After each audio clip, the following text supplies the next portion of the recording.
you know we're live right now on the camera here?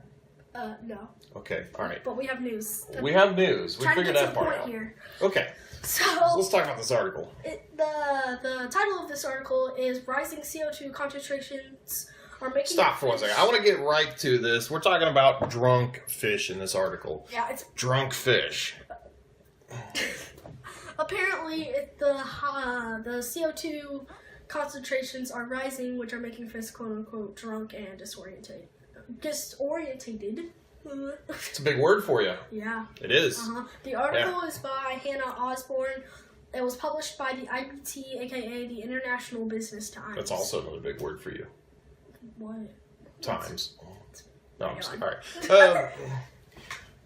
But seriously, on a side note here, what they're talking about is too much CO2 coming from our atmosphere and getting into our oceans. Yeah, carbon dioxide. Yep, therefore it gets into the fish bloodstream. You get a thing called hypercapnia. They get a little drunk, get a little crazy, throw some wild parties. They went to the clam bar. Yep, hit on some ugly fishes. What do you know about clam bars? I don't know. SpongeBob. SpongeBob. Start censoring your daily activities. All right. SpongeBob, man. All right. They literally have a clam. SpongeBob. What's SpongeBob have to do with drunk fish? They have a clam bar in SpongeBob. All right. I don't know. I just thought about that. Basically, what she's saying is future hypercapnia and its impact on the ocean will therefore need to be explored under a range of emission scenarios. Basically, what it does is it causes extreme fluctuation in CO2, according to Hannah. So tell us what you think. You think CO2 is making its way into our ocean big time and we got some crazy drunk fish just swimming around everywhere? Let us know. Or is Hannah giving false information? Alright, crazy Hannah. Time for real or fake? Real or fake? Blah, blah, blah, blah. Fake. Blah, blah, blah. Real or fake? Blah, blah. Alright, so let's talk about this crazy photo you pulled up. It's called the Quilt Monster. The Quilt Monster. The Thingamabobber, as I have it in my files. The Thingamabobber. Yep, the Thingamabobber, as I have it in my files. So. What's this thing look like to you? I call it Giant Sock Puppet Monster. Wow.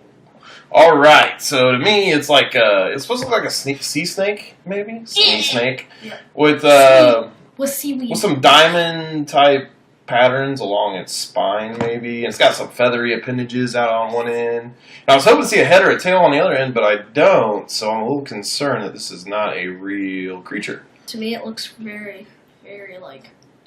Fake? I think it's fake. Genetically disformed. It looks like it was just it was photoshopped. Yeah. It's just got that That's feeling. What it looks like to me. It looks really photoshopped because... You can see the edges around it.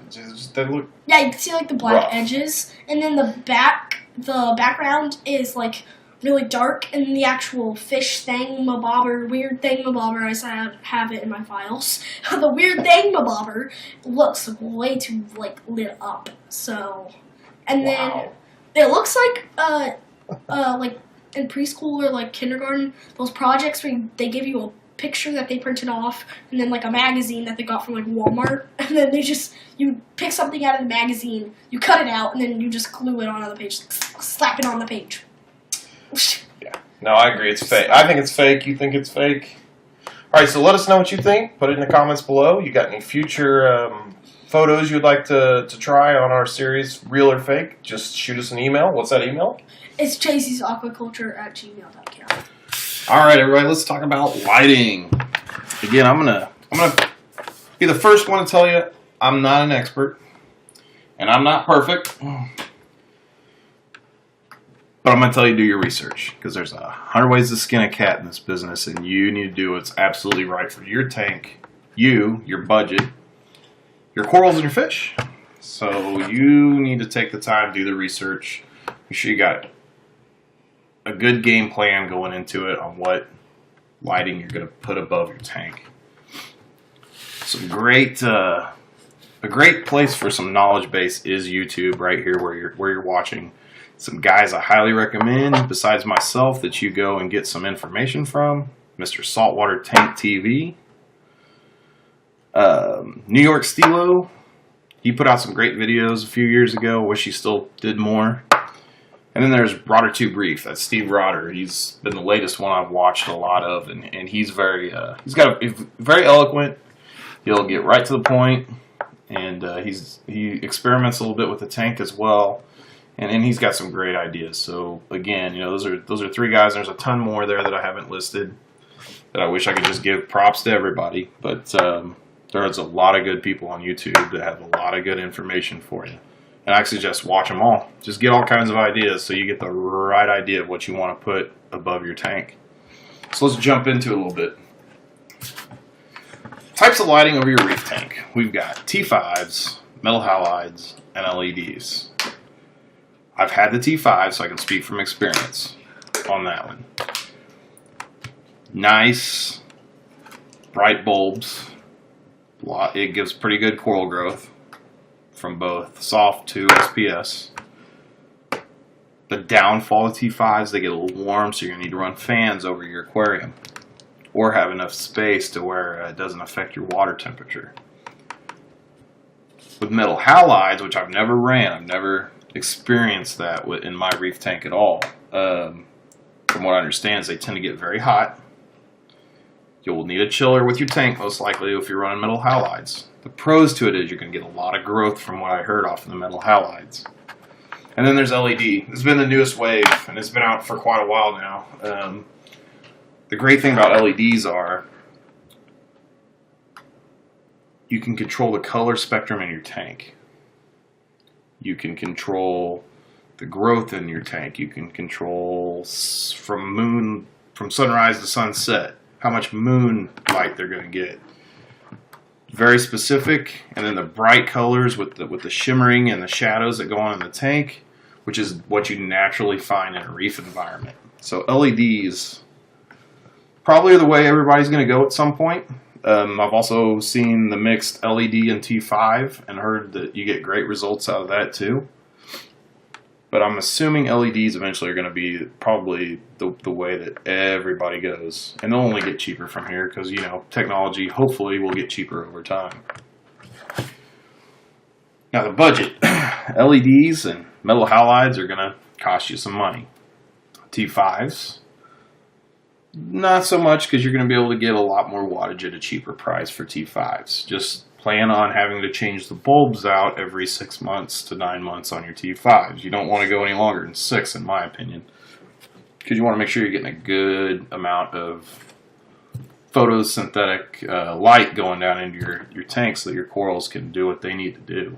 And then your budget. Obviously, it's going to be the one that's the determining factor what you put over your tank. Metal halides and LEDs are going to be the most expensive. T5s, again, are going to be the cheapest. So I opted for LEDs over this 55-gallon tank. There's about 200 watts over the tank currently, 40 on each side, 120 down the center. The 40 on each side start out with the blues in the morning. They come on for about an hour, and then they roll into the 12K lighting for about 3 more hours, and then we turn on the 120 watt unit that puts out both the actinic blue and white again. And I believe that one's 14K white, so we're getting a little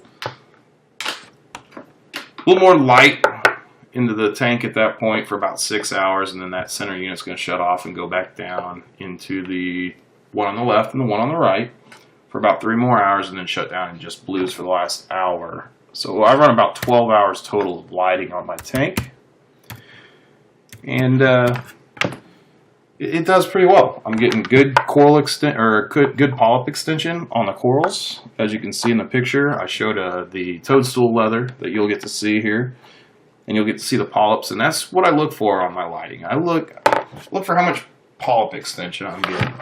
They're not overstretching, but they're wide open and they're full and they look good and they're putting off good color. That lets me know that the corals are happy and I'm getting the lighting that I need in the tank. And I'm not going to put any more lighting than that on there because I don't want to stress them out.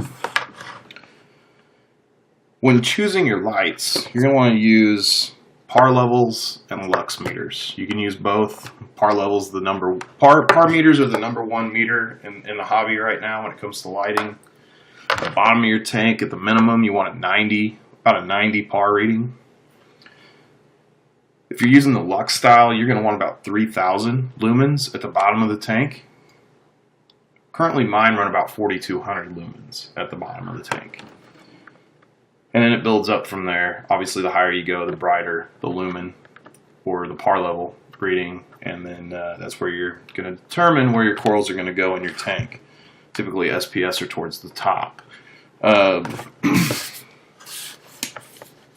Again, honestly, I would tell you, do your research, buy what's best for you, and look for that polyp extension.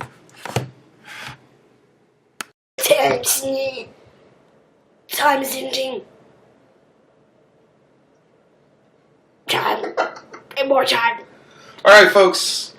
Hope you enjoyed the video. Any comments or suggestions? Put them below. No, you don't put them below. You email. At JZ's. JZsaquaCULTURE@gmail.com. No Yahoo.com, no Hotmail.com. It's Gmail. Okay. Gmail only. Sorry you had to see that. No. We'll talk to you next time. Sorry.